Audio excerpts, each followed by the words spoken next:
So hello student, this is Deepika Srivastava. तो आज जो टॉपिक हम लोग शुरू करने जा रहे हैं पैथोफिजियोलॉजी की यूनिट 3 से, and the topic is nerve system. And nerve system में जो पहला टॉपिक है, जो पहली डिजीज़ है, दैट इज़ एपिलेप्सी। एपिलेप्सी को हिंदी में हम मिर्गी का दौरा कहते हैं और ये एक ब्रेन डिसऑर्डर है।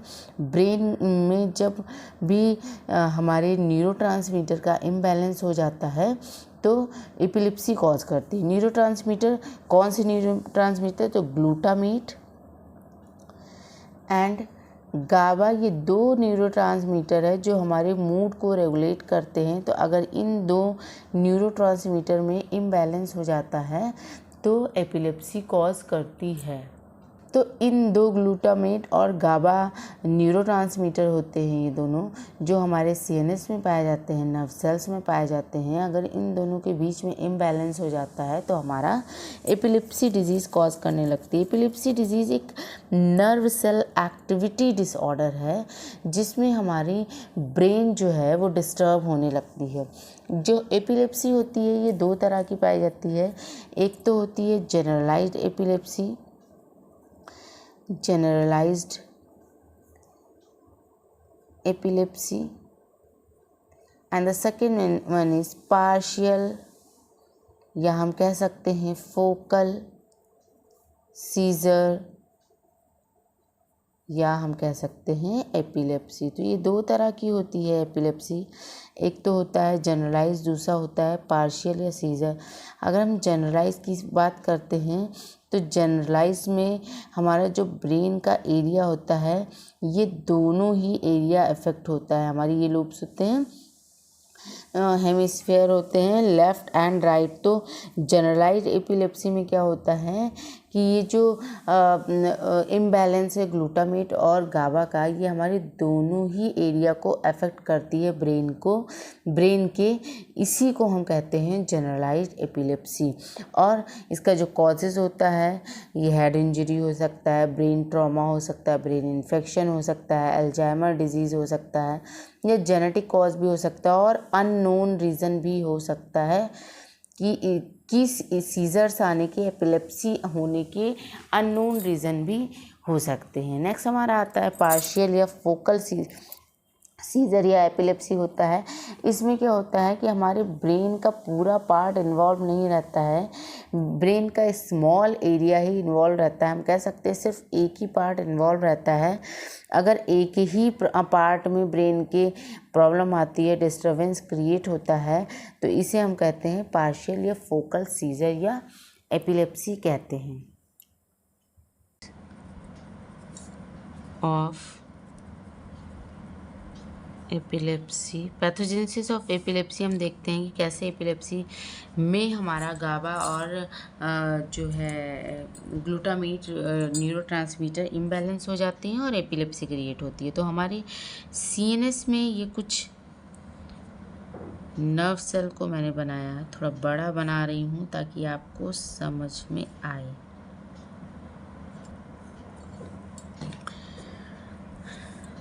तो ये हमारे न्यूरॉन्स से कुछ इस तरह से मैंने इसकी पोजीशनिंग दी है। हमारी पूरी बॉडी में न्यूरॉन्स फैले रहते हैं और हम ये नहीं कह सकते सिर्फ दो ही न्यूरॉन्स आपस में कनेक्टेड रहते हैं, बहुत सारे न्यूरॉन्स आपस में कनेक्टेड रहते हैं। तो यहाँ पे मैंने इतने 3 न्यूरॉन्स को दिखाया है जिसकी हमें ज़रूरत है, ठीक है।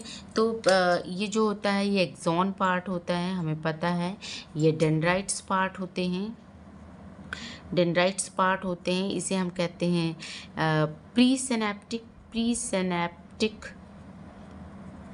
और इसे हम कहते हैं पोस्ट सिनेप्टिक कहते हैं। ये जो स्पेस हमारा है, ये जो स्पेस है, इसे हम कहते हैं साइनेप्स कहते हैं, और ये साइनेप्स कहते हैं। और जो हमारा प्री सिनेप्टिक होता है, इसमें हमारा जो है ये वेसिकल्स में हमारे जो ग्लूटामेट न्यूरोट्रांसमीटर हैं ये पैक रहते हैं। क्या है? ग्लूटामेट न्यूरोट्रांसमीटर हमारे इसमें पैक रहते हैं। और जो दूसरा हमारा नर्व सेल्स हैं, इसमें हमारे गाबा न्यूरोट्रांसमीटर पैक रहते हैं। ये हमारे हो गए गाबा न्यूरोट्रांसमीटर। ये जो ग्लूटामेट न्यूरोट्रांसमीटर होता है, ये होता है हमारा एक्साइटेटरी न्यूरोट्रांसमीटर क्या होता है? एक्साइटेटरी न्यूरोट्रांसमीटर होता है। तो ये एक्शन को एक्साइट करता है, इंक्रीज करता है, बढ़ाता है। ओके, जो हमारा गाबा न्यूरोट्रांसमीटर होता है ये इनहिबिटरी न्यूरोट्रांसमीटर होता है। ये इनहिबिटरी न्यूरोट्रांसमीटर होता है। ओके, तो क्या होता है कि जब भी हमें पता है कि कैसे न्यूरोट्रांसमीटर रिलीज़ होते हैं, तो जब भी सोडियम की एंट्री होती है एक्शन पोटेंशियल जनरेट होता है, सोडियम की एंट्री होती है, पोटेशियम बाहर जाता है और कैल्शियम की एंट्री होती है, तो यहाँ पे एक प्रोसेस होता है जिसे हम कहते हैं डीपोलराइजेशन, जिसका मतलब होता है कि जब भी एक्स्ट्रा सेलुलर से इंट्रा सेलुलर में पॉजिटिव चार्ज आते हैं तो इसके अंदर जो है जो भी एक्शन क्रिएट होगा वो पॉजिटिवली होगा, बहुत ही अच्छे से एक्शन वो शो होगा, दिखाएगा। ठीक है, तो क्या होता है कि जब भी एक्स्ट्रा सेलुलर से इंट्रा सेलुलर में कोई भी पॉजिटिव चार्ज आती है तो इसके अंदर का जो सिनेरियो होता है, जो इसके अंदर का एक्शन होता है वो पॉजिटिव होगा। ओके, तो क्या होगा, जैसे ही कैल्शियम एंट्री होगी डीपोलराइजेशन की प्रोसेस होगी, हमारे जो वेसिकल्स हैं जिसमें हमारे ग्लूटामेट फिल हैं ये क्या होंगे, फ्यूज़ हो जाएंगे और इसको फ्यूज़ करने के लिए कई सारे प्रोटीन भी रिस्पॉन्सिबल होते हैं। बहुत सारे प्रोटीन की हेल्प से ये क्या होता है, इस पर फ्यूज़ हो जाता है और फ्यूज़ होके ये क्या होता है, साइनेप्स पे रिलीज़ हो जाता है। हमारा जो पोस्ट सिनेप्टिक होता है यहाँ पे हमारे न्यूरोट्रांसमीटर के रिसेप्टर्स अवेलेबल रहते हैं। तो 2 रिसेप्टर हमारे ये अवेलेबल होते हैं जो होते हैं ग्लूटामेट के, और एक रिसेप्टर हमारा और अवेलेबल रहता है जो इस गाबा न्यूरोट्रांसमीटर के लिए होता है।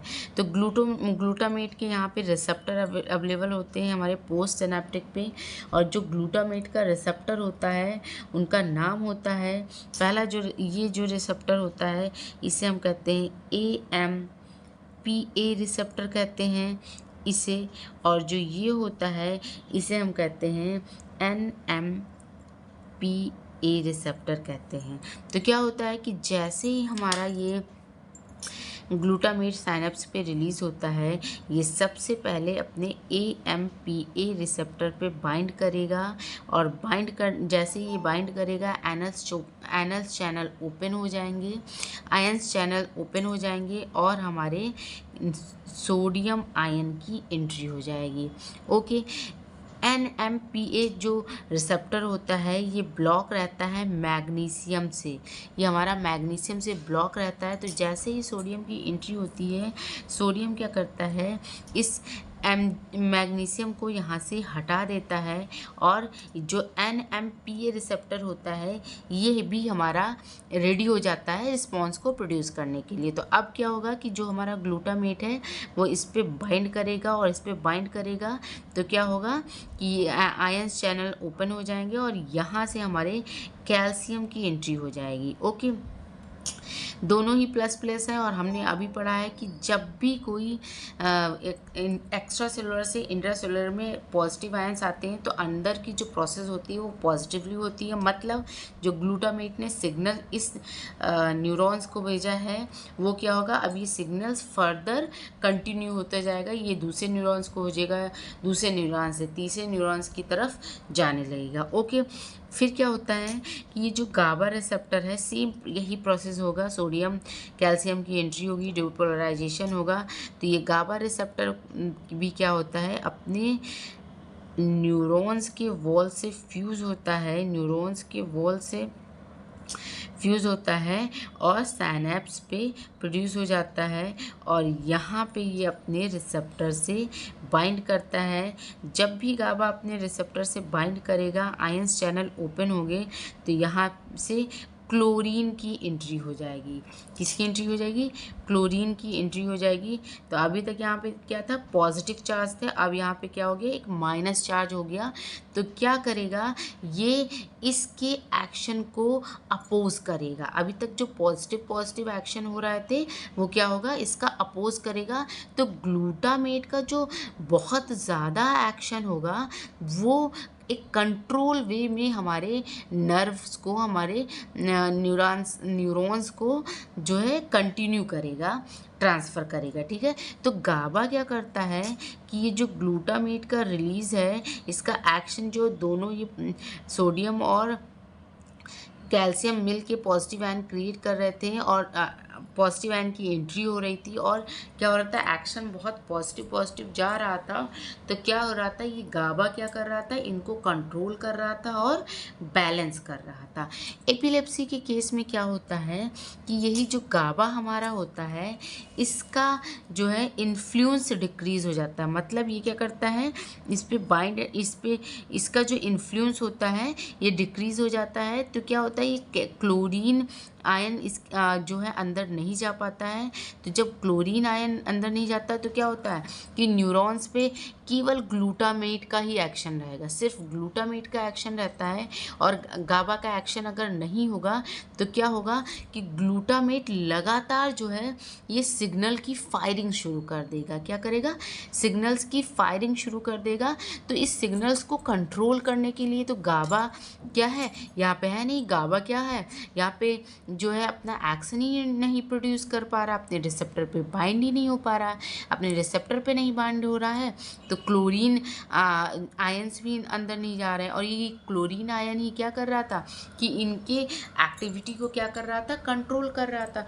तो अब क्या होगा कि गाबा का एक्शन कंप्लीटली डिस्ट्रॉय हो गया, गाबा अपना एक्शन प्रोड्यूस नहीं कर रहा है। तो क्या होगा, सिर्फ ग्लूटामेट ही अपना एक्शन प्रोड्यूस करेगा। तो ग्लूटामेट का क्या होगा, कंटिन्यू फायरिंग करेगा ये सिग्नलिंग का। तो क्या होगा, इससे क्या होगा, क्रिएट हो जाएगा एपिलेप्सी क्रिएट हो जाएगी। कंटिन्यू फायरिंग की वजह से एक क्या होगा, एपिलेप्सी क्रिएट हो जाएगी। ओके, तो ये हमारी रही pathogenesis of epilepsy. Normal brain में क्या हो रहा है, हमारे आपके ब्रेन में क्या हो रहा है कि ग्लूटामेट जो है एक्साइटेटरी न्यूरोट्रांसमीटर, ये रिलीज़ हो रहा है और क्या हो रहा है, अपने एक्शन को दूसरे न्यूरॉन्स को ट्रांसफ़र कर रहा। बट इसके एक्शन को कंट्रोल करने के लिए हमारा एक इनहिबिटरी न्यूरोट्रांसमीटर है जो क्या कर रहा है, इसको कंट्रोल कर रहा है, एक बैलेंस वे में एक्शन को ट्रांसफ़र कर रहा है। लेकिन एपिलेप्सी के केस में क्या हो रहा है, ये तो हमारी नॉर्मल ब्रेन की बात होगी जो हमारे आपके ब्रेन में हो रहा है। एपिलेप्सी के केस में क्या हो रहा है कि सिर्फ ग्लूटामेट ही एक्शन प्रोड्यूस कर रहा है, गाबा ने एक्शन प्रोड्यूस करना बंद कर दिया है। तो ग्लूटामेट को कंट्रोल करने के लिए अब गाबा यहाँ पे है नहीं, तो क्या होगा, ग्लूटामेट कंटिन्यू जो है सिग्नल्स का फायरिंग करना शुरू कर देगा, जिससे क्या होगा, उसी का जो रिस्पॉन्स होता है उसे हम कहते हैं सीजर्स, फिट्स आने, दौरे आने, उसी को हम कहते हैं एपिलेप्सी। तो आई होप आप सबको अच्छे से समझ में आ गया होगा। अब हम डिस्कस कर लेते हैं कि प्रीवियस ईयर में कैसे क्वेश्चंस हमारे इस एपिलेप्सी पे पूछे गए हैं और इसी के अकॉर्डिंगली जो मैंने नोट्स बनाया है वो भी हम लोग देख लेते हैं। तो हमारा नोट्स है, इसमें जो क्वेश्चंस हैं एपिलेप्सी में, give the pathophysiology of epilepsy, explain its various types. यही सेम क्वेश्चन पूछा गया है 2019-2020 में 7 नंबर में और 2022-2023 में भी 7 नंबर में पूछा गया है कि इसके टाइप्स क्या होते हैं और इसकी पैथोफिजियोलॉजी क्या होती है। तो टाइप्स इसका हम लोग शुरू से जो मैंने लिखा है वो एक बार डिस्क्राइब कर देती हूँ। That is epilepsy is a disorder in which nerve cell activity in the brain is disturbed causing seizure। Epilepsy एक नर्व सेल एक डिसऑर्डर है जिसमें हमारे नर्व सेल की एक्टिविटी ब्रेन में डिस्टर्ब हो जाती है और सीजर्स फिट्स कॉज करने लगती है। एपिलेप्सी में occur as a result of genetic disorder और an acquired brain injury such as trauma, stroke. Epilepsy हो सकता है जेनेटिक भी हो सकता है या कोई ब्रेन की हेड की कोई बहुत इंजरी हो जाए, कोई सीरियस इंजरी हो जाए, कोई ट्रॉमा हो जाए, कोई स्ट्रोक हो जाए तो भी हो सकता है। और अननोन रीजंस भी होते हैं स्ट्रोक होने के, अननोन रीज़न भी होते हैं एपिलेप्सी होने के। एपिलेप्सी 2 तरह की होती हैं, एक हमारा हो गया जनरलाइज, दूसरा हमारा हो गया पार्शियल। जो जनरलाइज होता है इसमें क्या लिखा हुआ है, इसमें लिखा हुआ है कि Generalized seizures starts when all area of the brain are affected by an abnormal electrical impulse. Generalise seizure जो होता है ये स्टार्ट होता है ब्रेन के पूरे ही पार्ट में, जो मैंने अभी आपको समझाया है, ये ब्रेन के पूरे ही पार्ट में होगा, अफेक्ट करेगा, इसका ब्रेन का पूरा पार्ट अफेक्ट करेगा। किससे? By abnormal electrical impulse. अभी हमने बताया कि क्या होगा, एबनॉर्मल फायरिंग हो जाएगी सिग्नल्स की ग्लूटामेट की वजह से, ठीक है।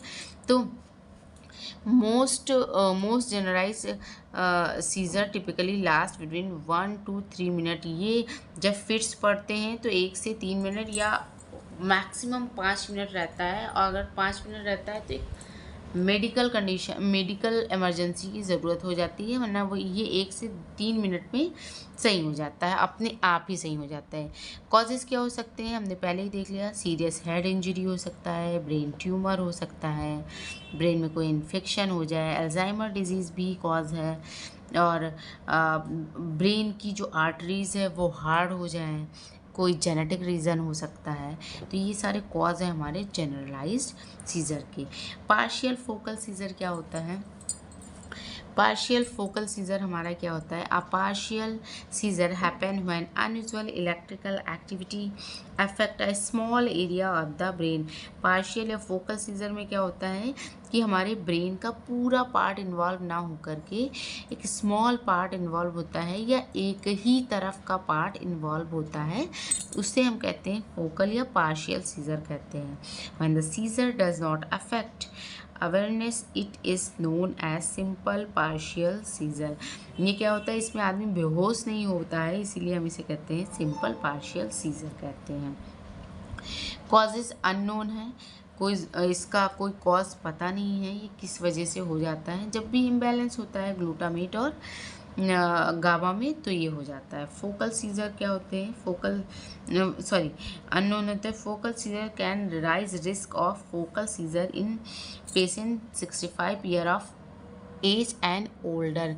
ये जो फोकल सीजर है ये देखा गया है 65 साल के पेशेंट में इसका रिस्क ज़्यादा होता है। तो ये हमारे हो गए एपिलेप्सी क्या होती है और इसके टाइप्स हो गए। अब इसकी पैथोजेनेसिस हम देख लेते हैं।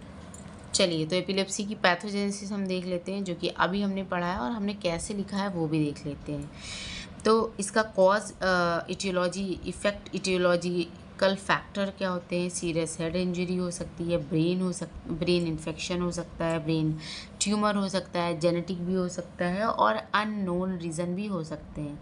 क्या लिखा है? Imbalance excitatory neurotransmitter that is glutamate and inhibitory neurotransmitter that is GABA. जब एक्साइटेटरी न्यूरोट्रांसमीटर और इनहिबिटरी न्यूरोट्रांसमीटर में इम्बैलेंस हो जाता है तो हमारा एपिलेप्सी कॉज करना शुरू कर देता है। क्या होता है जब इम्बैलेंस होता है? तो होता क्या है, glutamate continue sending signals to the next neurons and GABA controlling and maintaining balance with electrical signal by their inhibitory action. In normal brain में क्या होता है कि ग्लूटामेट कंटिन्यू सिग्नल सेंड करता है और गाबा क्या करता है, इसे कंट्रोल करता है, और एक बैलेंसिंग फॉर्म में इसका